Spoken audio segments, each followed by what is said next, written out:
Good afternoon. I'm Robert Lieberman. I'm the Dean of the School of International and Public Affairs here at Columbia University. And on behalf of the school and of the Saltzman Institute for War and Peace Studies, I'm delighted to welcome you all here and to welcome Kofi Annan back to Columbia. Mr. Annan, as you all know, has spent time here over the last couple of years, and we've been delighted and honored to have him among us. He spoke at the SIPA graduation a couple of years ago, so he's an old hand here at Columbia. And it's a real pleasure and honor to have him back to celebrate the publication of his new book, and to talk to us a little bit about some of the issues that he's dealt with over a long and very distinguished career at the United Nations and most recently in Syria. Before we move on, I want to acknowledge and introduce Ambassador Arnold Saltzman, who is not just a friend of Columbia University and of SIPA and the benefactor of the Saltzman Institute for War and Peace Studies, but a real champion of the kind of work that we do here at the Institute, and really has made it possible for us to have these kind of events, to have the kind of serious intellectual and political exchanges and policy dialogues that the Saltzman Institute provides a platform for. To say a few more words about the Institute and to introduce our speaker, I'm going to introduce my colleague, Professor Richard Betts. Dick is the Saltzman Professor and the director of the Saltzman Institute, a longtime faculty member at Columbia, both in SIPA and the Political Science Department, extremely distinguished scholar and commentator on American foreign policy, defense and security studies, intelligence, and the leader of the Saltzman Institute. So it's my pleasure to introduce Dick Betts.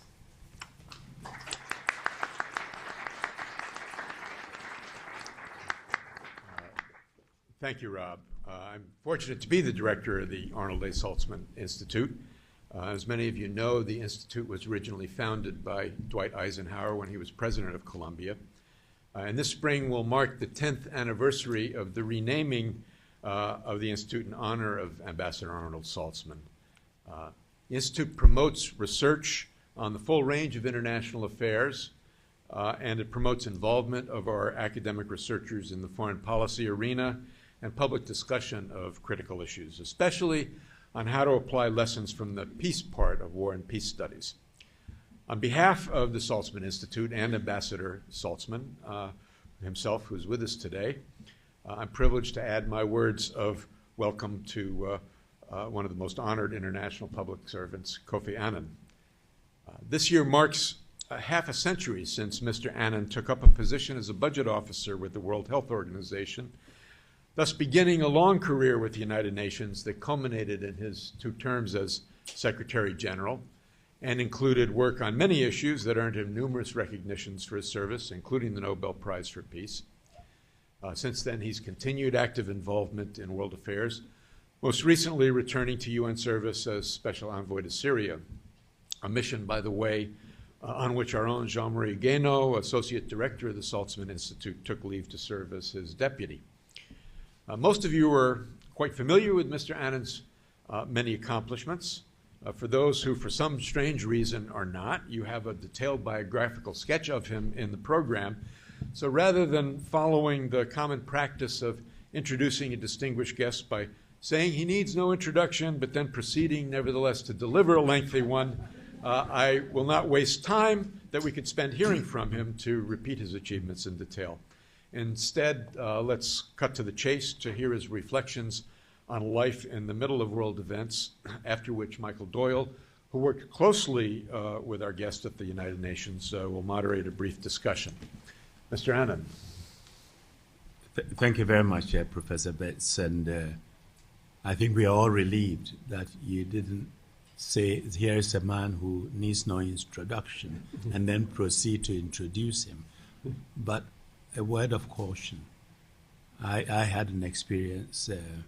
My wife and I, after I stepped down, went to Cullom region to rest.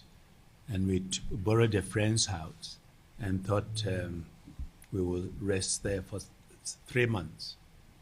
No television, no radio, and no newspapers. After 6 weeks of this, I was beginning to get bored. So I told my wife, let's go to the village and get a paper. We entered the tobacconist, and within minutes, a group of men at the corner started staring at us. And one of them broke away and made straight for me. I turned to my wife and said, oh my God, we have 6 more weeks to go, and we've broken our cover. How are we going to manage?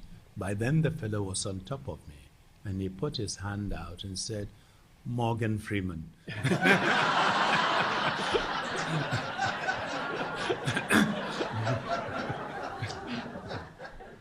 May I have an autograph?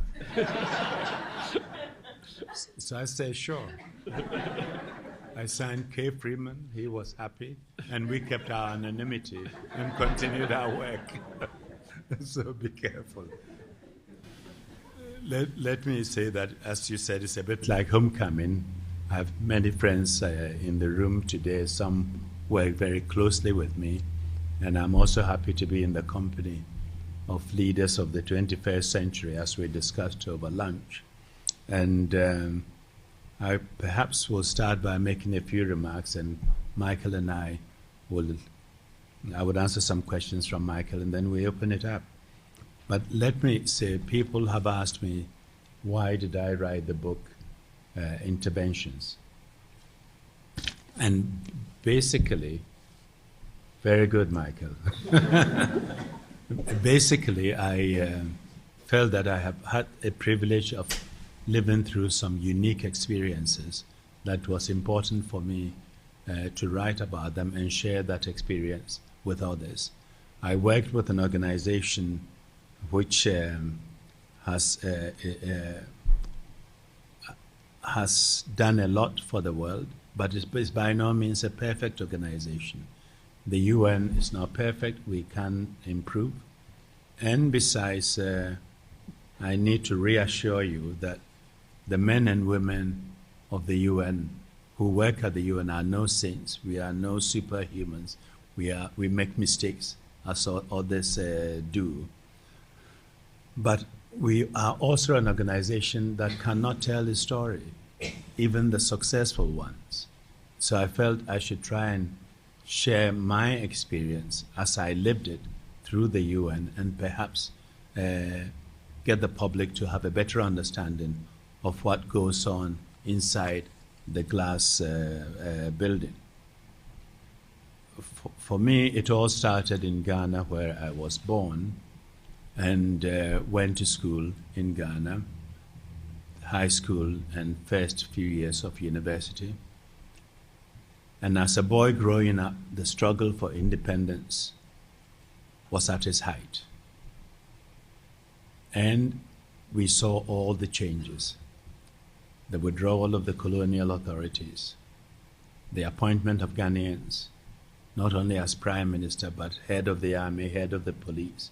And as a young boy growing up, where in school we role played, suddenly we saw this big change, this big achievement of independence. And you walk away with the feeling that change is possible. Even basic, really big fundamental changes are possible. And for me, that marked my life.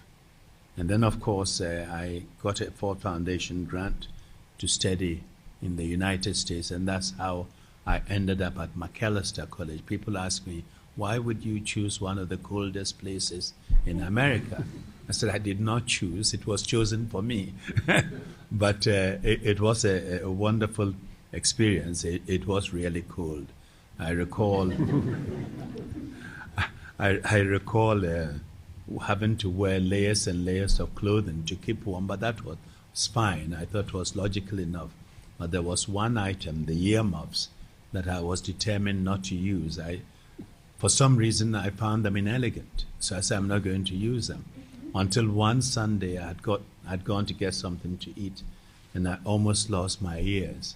And the next day, I bought the biggest pair I could find, elegant or not. But I also learned a lesson that you don't walk into an environment and behave as if you know better than the natives. You have to listen, and you have to do what they do. So that was my beginning of my life in the United States. And then, of course, going back to Ghana, we had the independence, and a whole group of African nations also became independent. I think at one point in the UN, about 19 new members came in one go. And Ghana was a very hopeful place at the time, or the way it seemed to me. It was very hopeful. We were all quite anxious to see our countries develop, for us to play a role. And interestingly enough, Ghana and Malaysia got their independence the same year, in 1957. Ghana in March and Malaysia in August. About 5 years ago, I was asked to do the lecture for Malaysia's independence and Ghana's independence, and comparing where the countries were at the time of independence and where they are today in terms of economic and political and social development. It was quite striking. I mean, the two countries had almost the same amount of reserves at the National Bank in terms of income per capita, about the same. But of course, today when you look at it, Malaysia has 13 times the GDP of Ghana. And what went wrong? Where did we diverge?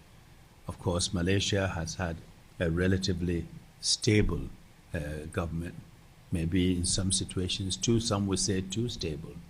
We have gone through a whole series of military coup d'etats which destabilizes society, and each government that comes in doesn't build on what has been achieved. They want to start afresh and do their own thing, and that really set up the situation in Ghana. And so in the book, you will notice that I talk a lot about African leadership, the type of leadership that is required, where we went wrong, why some leaders had become dictators, and the role of civil society in steering things right. I recall my first ever address to the African Union as Secretary General. I raised this issue of governance and challenged them in a room full of dictators. Some of the leaders were dictators or military leaders, arguing that they should not allow leaders who take over power by force to join them, an association of heads of states, and treat them as if they are legitimately elected leaders. And it was interesting, when I made that bold statement, there was a bit of applause, but not from the floor. The leaders were sitting on the main floor, and the civil society were in the rafters or balconies. The applause came from the balconies, not from where the leaders were. And I decided that if, as an African Secretary General, I couldn't take on these issues and challenge them to do better, it would be much more difficult for other Secretaries General to do it. You know what? Less than 2 years later, they came up with a decision, a norm in the African Union, that they will not accept any leader who comes to power by the gun. And so any country that underwent a military coup was not allowed to join. And recently, where there have been few exceptions, the first thing they announce is, we don't want to keep power.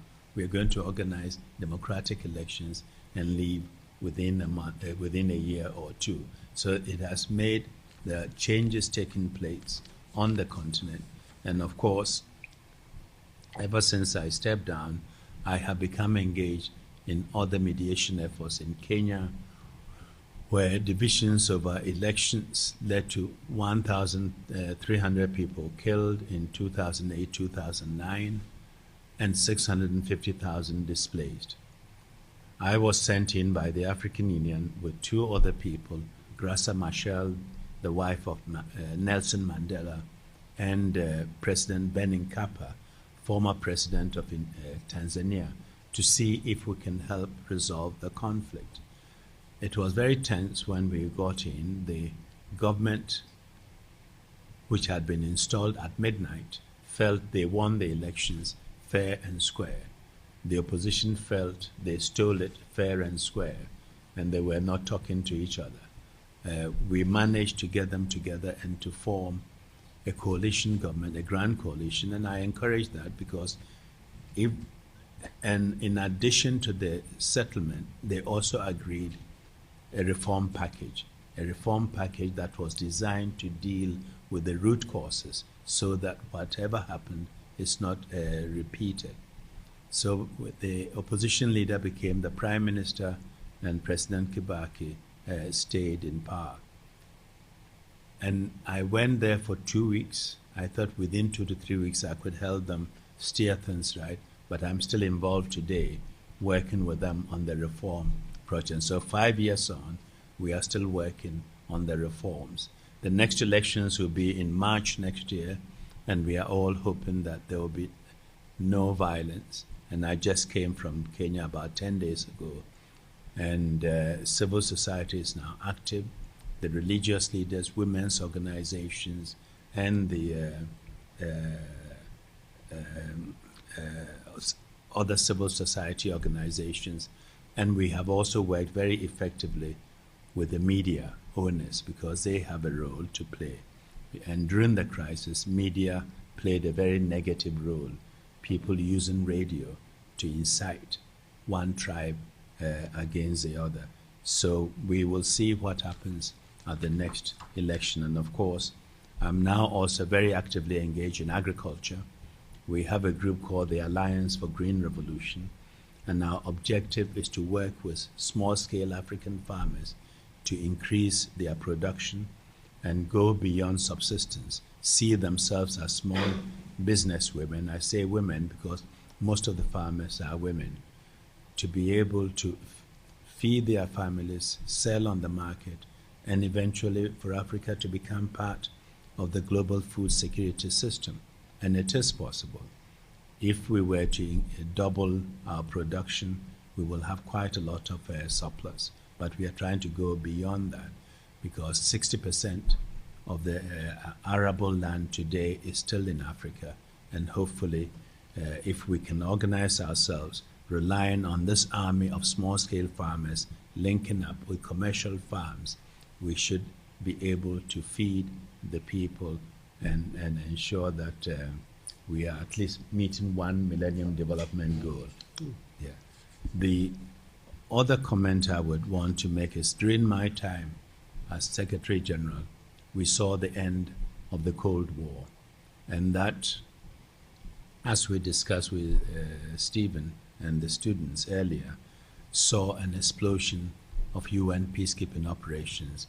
The Security Council could take decisions that it hadn't taken, and we were given all sorts of mandates in some very difficult situations, and the resources didn't always follow. We went through some tough moments. I think I will start with Somalia. I will start with Somalia in 1992, where President Bush Sr. took a decision just before he left office to send in thousands of U.S. troops to ensure that the starvation that we were seeing in Somalia was brought to an end. And in those days, it wasn't because there was no food, but the soldiers and the rebels were preventing the food from getting to the needy. And so the U.S. soldiers made a real difference by opening up the supply chains, ensuring that the food could leave the warehouses and be distributed to the people.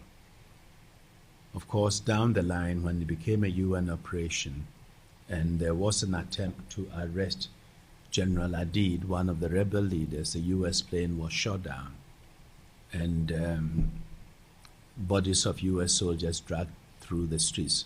Some of you may have seen the film Black Hawk Down, and the U.S. decided to withdraw, but we did not only lose the U.S. soldiers, soldiers from other Western countries who were best trained, best equipped, all left. So the operation collapsed. By then, we were also facing Rwanda, where an agreement had been signed between the rebels and the government. And when the plane was shot down, all bets were off. And there was one of our generals gave us a warning that somebody had been to see him to say that there may be a plan to exterminate Hutus, Tutsis, to exterminate Tutsis, and that he would take him to go and capture 135 weapons. At that time, it was obvious that governments are not going to put in additional troops. His troop was very small, about 500-600 men, and they didn't have the resources to take on a major confrontation with the people. And so what we told him was tell the American ambassador, the French ambassador, and the Belgian ambassador on the ground, they should all make a common démarche to the president and tell him we know what his side is thinking. And if they dare go ahead with this, he will be held responsible and the consequences will be very bad. Normally these things, this sort of pressure works, and besides, it was the only weapon we really had, because we did not want to see the kind of collapse we saw in Somalia. And sure enough, when the violence started and expanded in Rwanda, 10 Belgian soldiers were killed and the Belgian contingent withdrew. The Sri Lankans were given instructions to protect themselves alone. So Dale had half a Ghanaian battalion of about 250 men working in this country. Within a relatively short period, 800,000 people were killed. And it was a national thing. I think at the point, we had thought it was something within the city, but was a really organized national effort. And I will tell you, that had quite an impact on me and those of us working in peacekeeping. And at the same time, we also had Yugoslavia, the Bosnian crisis, and what happened in Srebrenica. These events really taught us a lesson, or me in particular. And in fact, when we talk of responsibility to protect, it's been also a bit of a personal journey for me, living through all this and asking yourself the questions of what should the international community do to ensure that we don't go on repeating these events? How do we protect the people who are trapped in these countries? And when we started discussing responsibility to protect, and the whole concept of getting governments to accept that they cannot hide behind sovereignty, use sovereignty as a shield to brutalize their people or not to protect them, and that if they did not protect them, the international community may have to intervene, will have the responsibility to intervene. But intervention under R2P does not necessarily mean use of force. It starts with political, diplomatic, economic, and other pressures, and force being used as last resort. And of course, if one is going to use force, you have to be certain that it will be effective, useful, and should not do more harm.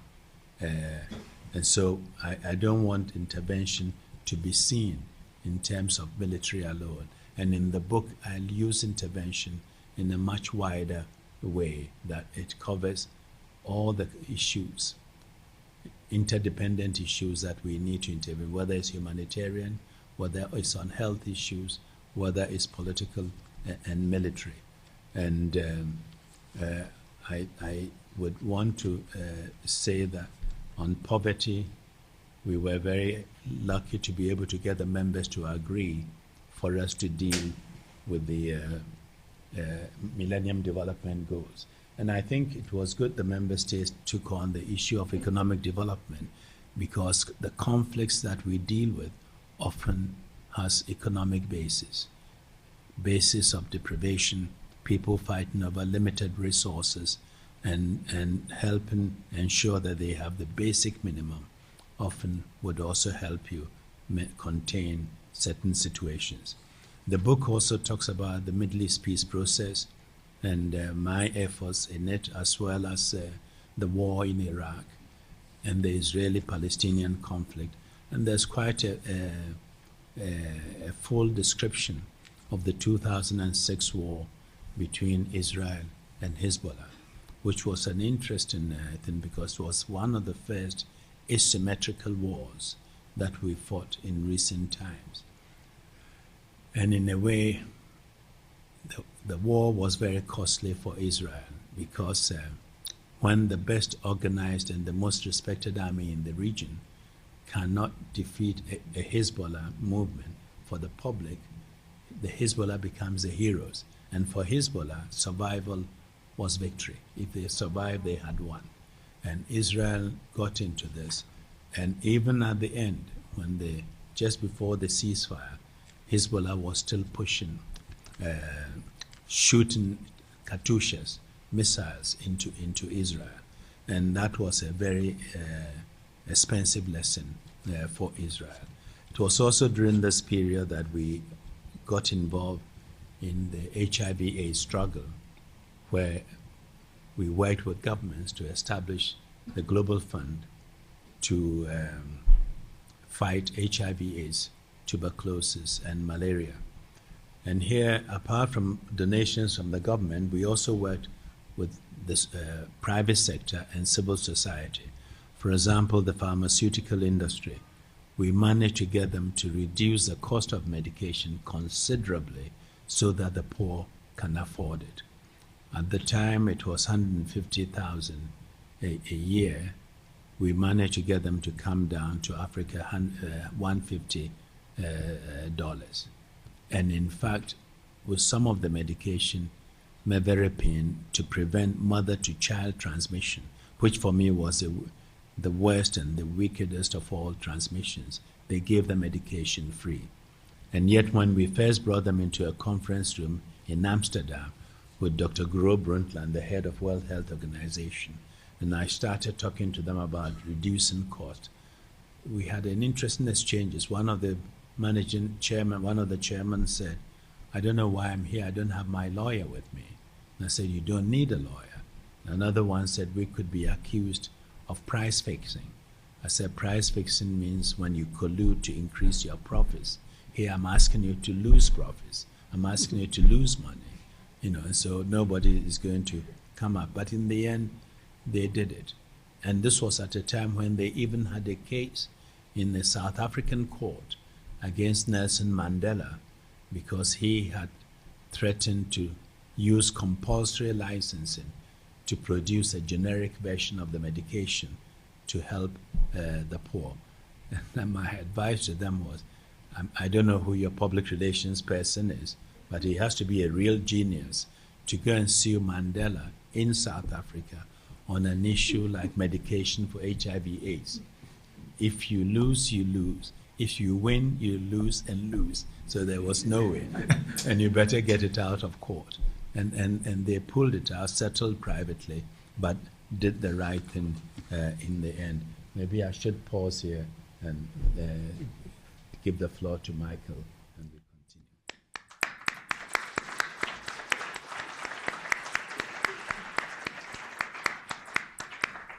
Thank you very much, Secretary General, for those wonderful remarks. I assure you, having reread the book over the weekend, that that's only a flavor of what is a 10-course meal in this book, talking about the evolution of the international system and the leadership role that you played in it. Some of your staff used to call you on occasion the secular pope, and I think some of your remarks this afternoon and the record that you give of trying to set norms for the international community comes forth very, very powerfully in this book. So I recommend it to all of you. Amazon, not very pricey, easily ordered, probably on Kindle soon. I've got 3 questions I'd like to ask you to start off this conversation. The first is a very difficult question. I know it was part of maybe the single most difficult time in your very distinguished career as Secretary General. And I want to come back to the 1994 genocide in Rwanda. And you spoke about what happened and how it happened in just the past few minutes. I was wondering whether you could say, or would care to say, a little bit more on how we should attribute the responsibilities for what happened. We know, of course, the responsibility belongs to the Interahamwe. But what about the international responsibilities? And what about the UN itself, including DPKO? What's the right distribution of responsibilities for this event? And could it ever be repeated? Do you think there's a chance of that happening again? Yeah, it's a good question and a difficult one. A good question in the sense that this is a question we asked ourselves, and in fact commissioned a study chaired by Ingvar Carlsson, the former Prime Minister of Sweden. He came to the conclusion that the overwhelming reason for failure and inability to do anything to protect the people was lack of political will. But I think I should go beyond that, given the question you have put. It is extremely difficult for the general public to understand what goes on in the UN and what is the UN. I find that perhaps the best way to explain this, because when we refer to the UN as they, as it, we are outside it. You can you distance yourself, and yet the UN is all of us, the governments, the Secretariat, and the Secretary General. And in this situation, we have to put things in context. I started by explaining what happened in Somalia. In a way, Rwanda became a sort of a victim of Somalia, because we were withdrawing from Somalia, where we had in thousands of troops because of the killing of several US soldiers. And here is also a problem for governments and for us, because we've created the impression to the public that peacekeeping operations are risk-free operations, and that casualties are not to be expected and casualties are not allowed. The US troops who were killed, which was very painful for all of us, there were about 10, 12 of them. Elizabeth, do you remember? About 10, 12 of them. And that led to unraveling of a whole operation and withdrawal of thousands of soldiers. When you hear a week ago or 2 weeks ago that 2,000 American soldiers have been killed in Afghanistan and about 5,000 wounded, and the US is still there, now talking of withdrawal. If it is a national effort and national prestige is on the line, governments tend to want to stick or tend to take the casualties. Mm-hmm. If it's a UN operation which is blurred in the numbers, they and it, that UN, the moment it happens, everybody wants to withdraw, because we have not taken the time to explain to the population that peacekeeping is a noble effort, but there are risks. And so that was one problem. And that problem, I think, belongs to both the member states and the Secretariat. But in any event, as we were withdrawing because there has been casualties, we were looking at another situation which could potentially be worse than Somalia in terms of risks to troops. Mm-hmm. And governments that withdrew from Somalia were not in a hurry to jump into another adventure. And we in the Secretariat at that time were media shy. We were not using the media. In fact, Secretary General Boutros had the rule. He was the only one who spoke to the press. And most of us did not speak to the press. And maybe we should have used the press a bit more to raise awareness, to put the issue on the map and get civil society involved in the pending massacre or genocide in Rwanda. But even if we've done that, I'm not sure, given the mood immediately after Somalia, governments would have been willing to put in troops. And the nature of the conspiracy was so vast that I think at the beginning none of us thought it was on a national scale, and yet that is what it was.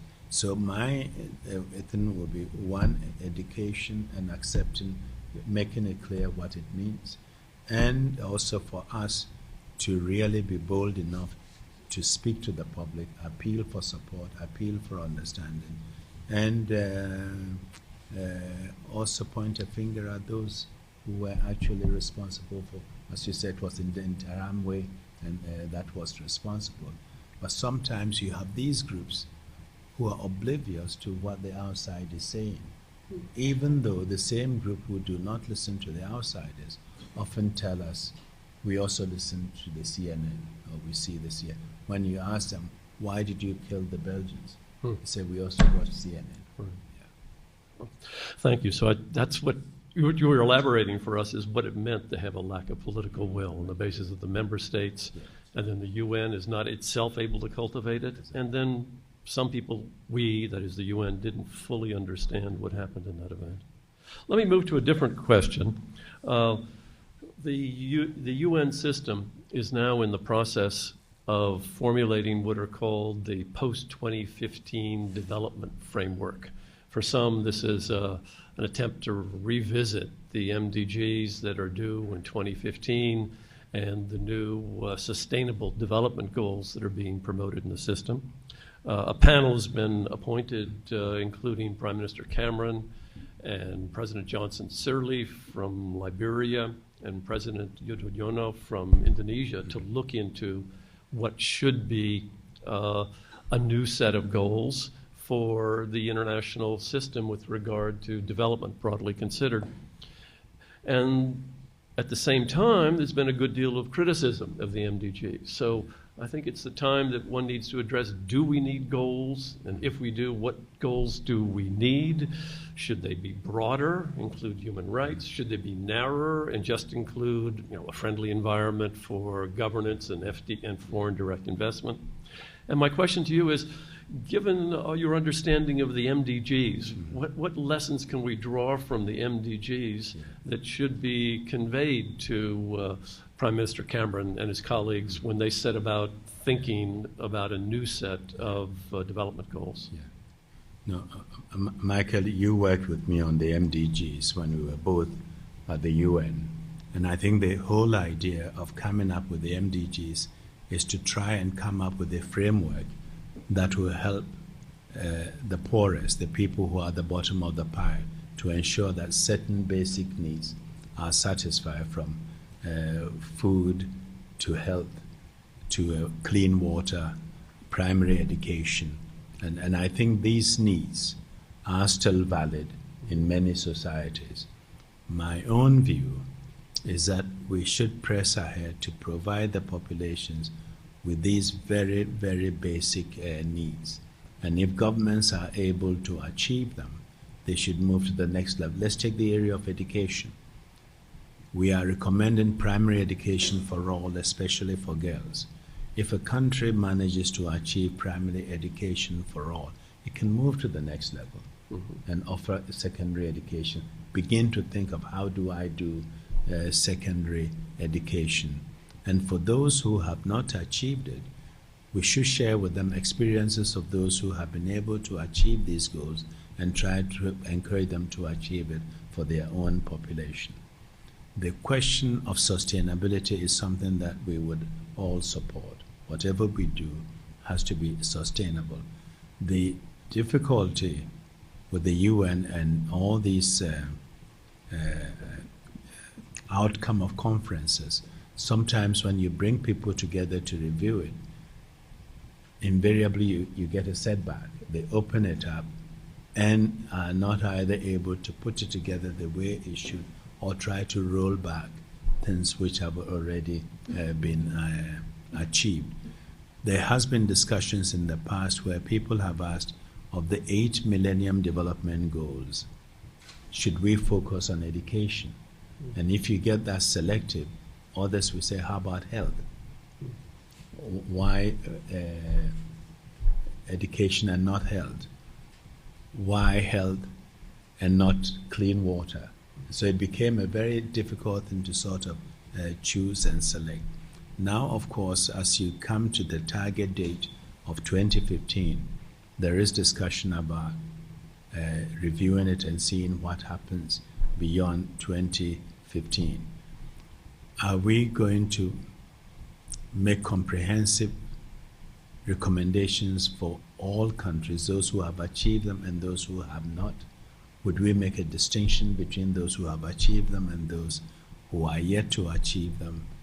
And would it be a separate set of recommendations over and above the MDGs, or would the MDGs be modified to include the new? I really don't know. I'm not close enough to be able, maybe Ocampo knows, but I'm not close enough to know. But my idea, my feeling is that we need to be very careful and we should push government to fulfill these basic needs for their population. Mm-hmm. And if we have further recommendations of things that governments can do to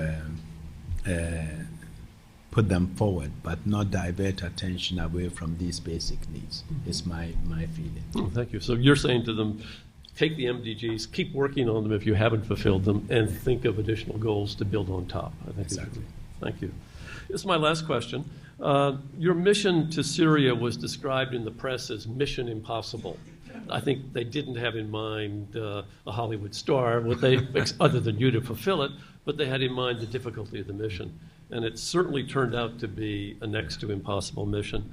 Your good friend Lakhdar Brahimi has stepped into your shoes to try to make what progress he can make on establishing a peace in Syria.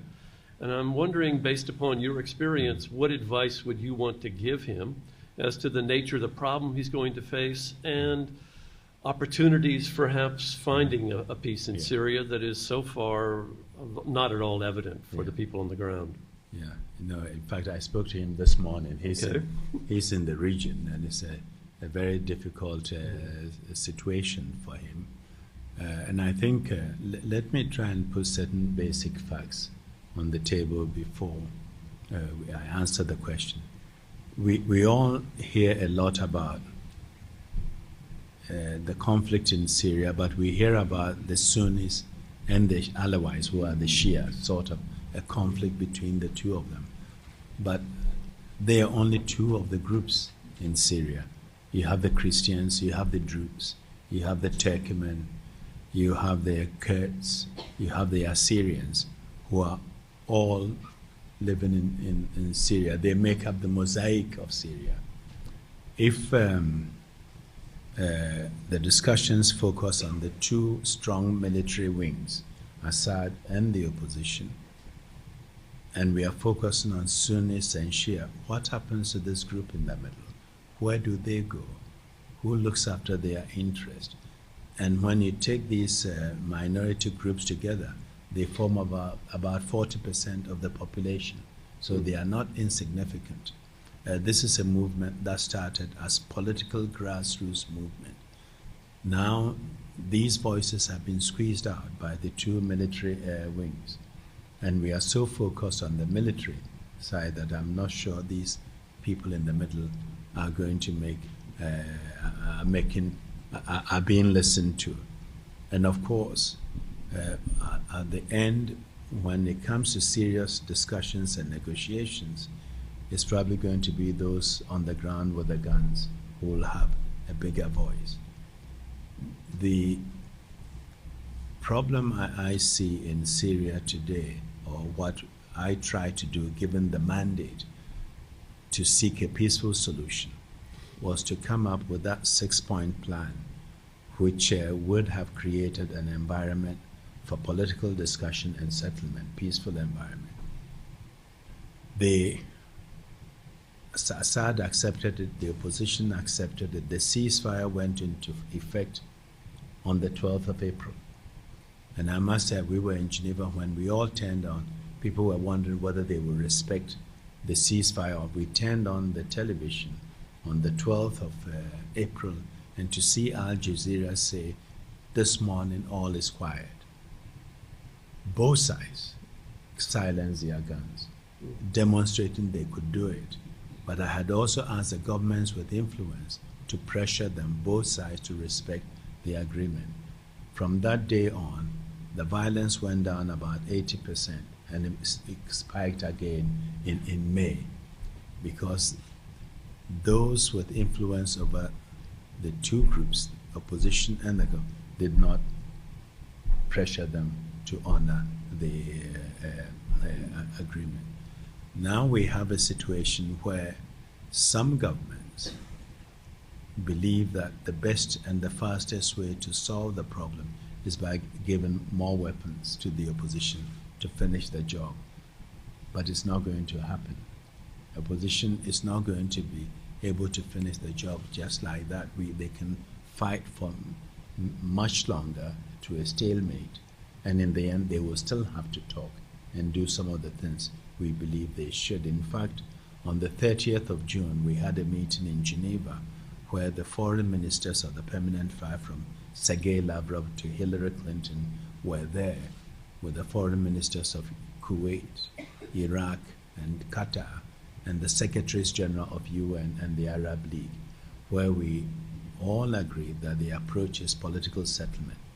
Came up with the Geneva communique, which I would recommend my young friends to look at, which talks of political settlement, provides a framework and guidelines for such a settlement that will look after the interests of all groups to ensure that their interests are protected, to ensure that the interim government will have full executive authority, and serious attempts made to maintain the security forces so that they can keep law and order, as well as protect the weapons, the chemical and biological stockpiles.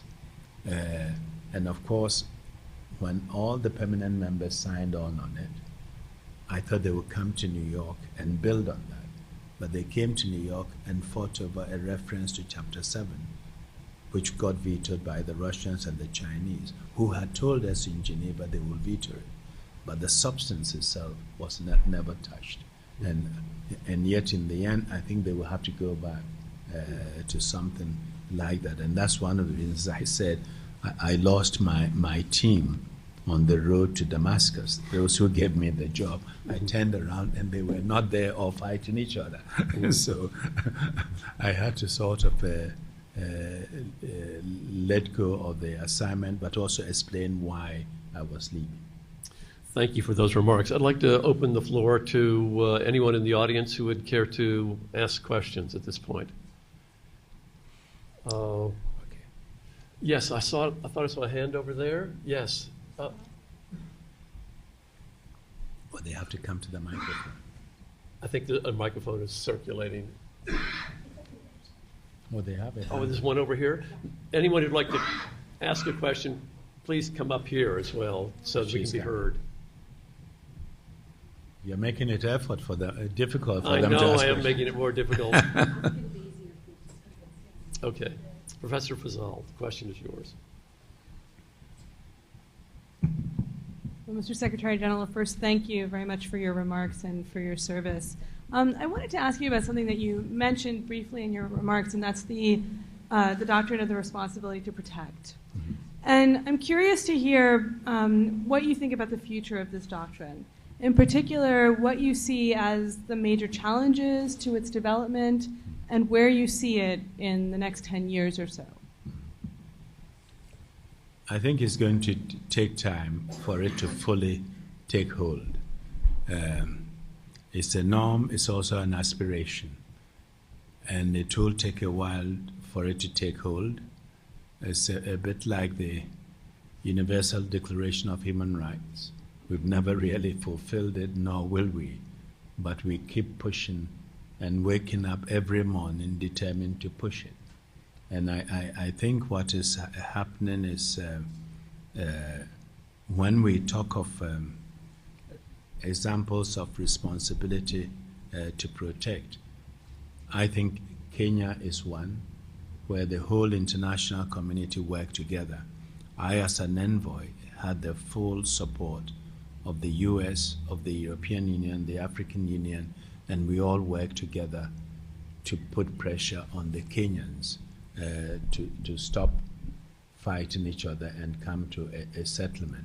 I mean, the cooperation was to an extent that even when the US wanted to put sanctions on individual Kenyan leaders who were playing a disruptive role, they would check with me if the timing is right. I didn't have to get to know the names and the people, but is the timing right? This is the time. It was that sort of cooperation, and it did work fully. And when the international community stands together and speaks with one voice, they are much more effective. And this is what has not happened in Syria. In Libya, we got a Security Council resolution through because the Russians and the Chinese abstained. They have not taken that stand in in Syria. But let me say that I think it will take time for the norm to be fully established. But it is such a powerful norm that I don't think it will be killed because of difficulties over Libya or one area. For example, when you consider the fact that in today's world, with the communication and others, governments that brutalize their people are often in the news, ostracized, and come under loss of pressure. I would also want us to be careful not to embrace the fact that intervention of this kind means military might. This is not. So the short answer is it will survive, it will go through bumps, and it's going to take some time for it to really take hold. Thank you. Would you please introduce yourself? Sure. Secretary General Annan, thank you so much for your remarks. My name is Nana Deborah Kakari. I'm actually a compatriot from Ghana as well. I can tell from the name. Yes. I am a CEPA student, second year, Master of International Affairs in Economic and Political Development. I wanted to ask you a question about your view on the role of the relationship between the AU, ECOWAS, and the UN, especially pertaining to interventions in the region, notably Mali. Mali kind of fell apart. Nobody's really talking about it anymore. And so us Africans are asking, what is ECOWAS doing? What is the AU doing? What is the UN doing? Why is there no movement? So if you could please speak to that. Yeah, it's a very complex situation. I think the UN has taken a position now that they would help put together, train forces or put together a force to go in and help. The situation is also complex in the sense that the government itself is very fragile, the government of Mali, and there are divisions between the Prime Minister and the President, and divisions between the weak Malian army and the government. They are weak, but they are strong enough to intimidate their government. At one point saying, we don't want foreign forces to come in. We can handle this ourselves, and they simply do not have the capacity. So from what is happening, it looks as if within the next 3 or 4 months, a force would be ready to go in. The other development, which if it's correct is also significant, is that the Tuareg rebels apparently want to remain in Mali and don't want to break away from the republic. So the one will have to deal with the jihadist elements alone. But of course, the jihadist elements have lots of weapons which they brought from Libya. In a way, Mali is a collateral damage of the military action in Libya. But I think now the international community is working with ECOWAS to try and help. Thank you. Thank you. For the next 2 questions, could I ask you to put them together? Secretary General unfortunately has to leave us at 2:30, so maybe if you could combine the next 2 questions, introduce yourselves and do the next 2 questions and let him have a chance to address them. Thank you. My name is Jacques Rumanyika. I'm from Rwanda. Actually, that's better, yeah. The little story you shared, I lived as a child, as a victim, and as any African. So I'm very grateful that you came here and the service you are giving to the humanity. for myself as a person, and you are my inspiration because before I came here to Columbia, actually, I was Googling your name just randomly, and I ended up tracing this program here. Now I'm here at CIPA. Mm-hmm. So that's something. But also, we had discussion a lot in Rwanda and here sometimes when we were talking about the international peacekeeping mission, when we should intervene. Mm-hmm. So I would like to ask, from your experience, what should be the threshold of violence for the international community to intervene? Mm-hmm. Because that was exactly what happened to my country, and what happened in Rwanda, I perceive it as not only, as you said, the victim of what happened in Somalia, but also in French say l'indecision, the fact that the community cannot come together as one, like in one day, their policies, they are so, like for the United States, the Senate has to intervene, it's not one person as the president to say, okay, now we are going down there. So the thing is, and what do you think about the intervention as a short circuit from some countries in like what happened in Libya, as France decided to help and to the rebellions, and what is happening in Iraq, and what should happen actually in Mali now, because things are happening, people are being cut hands are being cut, and so many other stuff that are not really, should not happen this century. So we want to hear from you about that. Thank you. I have a lot I would say, but there's not much time. Thank you. I'd like to ask the next person to please also pose your question, and then I'll give you some chance to answer. My name is Prashant Reddy. I'm an international fellow here at SIPA. A bit louder. I'm an international. You can bend it down. Yeah. My name is Prashant Reddy. I'm an international fellow here at SIPA. Thank you for coming today. My question is about institutional reform. There's more global powers today than there used to be, including India, China, and Brazil. How would you reform the United Nations to make sure that these countries have more representation, especially at the Security Council level? Okay. I think, Stephen, you raised a question with me over lunch, which links up with the other thing. You want to comment a bit? So. These two students deserve an answer. Good. No, I think the question of a threshold is an important one. It is extremely difficult to establish such a threshold. You would recall even on questions of genocide, we've had debates. On Darfur, one was asking, is it a genocide or is it not? The U.S. declared a genocide but didn't take any real action, even after it's been declared genocide.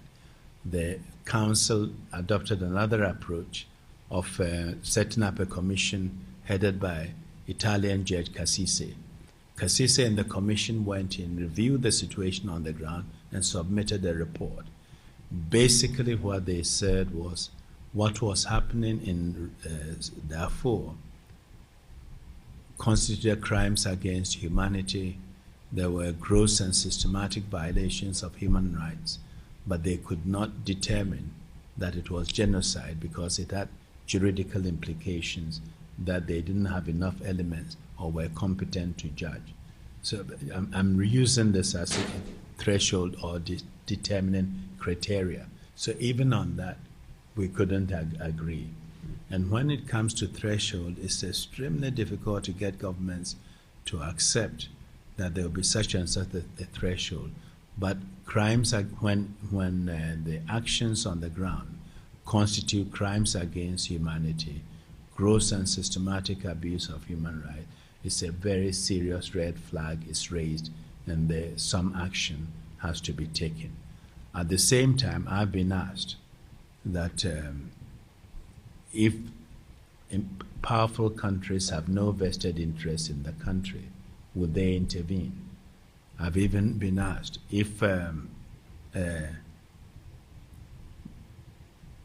Libya had been as poor as Somalia, would we have had an intervention? You know, these are interesting questions. On purely humanitarian ground, the U.S. and senior Bush intervened in Somalia, but the question is valid. But even apart from whether we intervene or not, another problem is posed. We often allowed failed states to be on their own. We abandoned Afghanistan after the war with Soviet Union. We abandoned Somalia in the early 90s, and we only began paying attention to them when bin Laden took over and made Afghanistan his base, and Somalia began to gain attention when it became the center of piracy. And so we ignore these failed states to our own peril, because they can come back to bite us in a way that we cannot imagine. But I don't think we're going to get a threshold, but I would also say that we're going to have to live with this dilemma that we cannot intervene everywhere. But does that mean we should intervene anywhere? I think you're going to see situations where the international community will intervene where it can, and where there are forces supporting intervention, and other situations where they will not. It's not a perfect and ideal situation, but this is what it will be. On the question of reform, I think your question refers to the Security Council, and I believe the Security Council should be reformed, not in terms of creating more veto powers, but creating more permanent members and giving permanencies to Latin America, Africa, India, probably Japan, to have some other stakeholders around the table. And I believe if we do not reform the Council to get effective cooperation, we are likely to see competition that could become destructive, or a situation where some of the emerging powers will not pay much attention to the Council. Thank you very much. Apologies to the gentleman that couldn't ask a question, but please join me in thanking the Secretary General for a wonderful presentation and coming back to Columbia.